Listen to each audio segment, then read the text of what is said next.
In this video, we are going to talk about the difference between an air-open spring close and an air-open air-close applicator. We will use the Graco GM100 and Graco GS35 as examples. The GM100 applicator uses an air-open air-close design. When pressurized air is applied to the solenoid valve inlet and the solenoid is de-energized, air will flow through one of the tubes to the top of a piston cup on the module and force the module valve closed.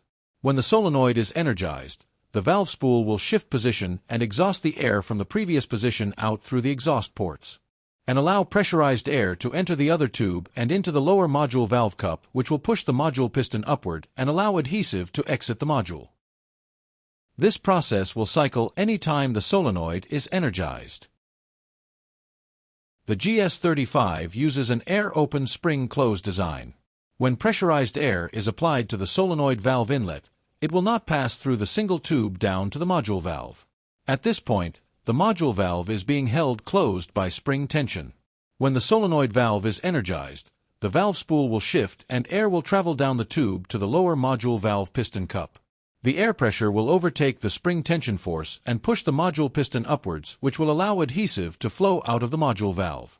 When the solenoid is de-energized, the air that was in the tube will be exhausted and the spring will once again push the module piston down and shut off adhesive flow. This process will cycle any time the solenoid valve is energized.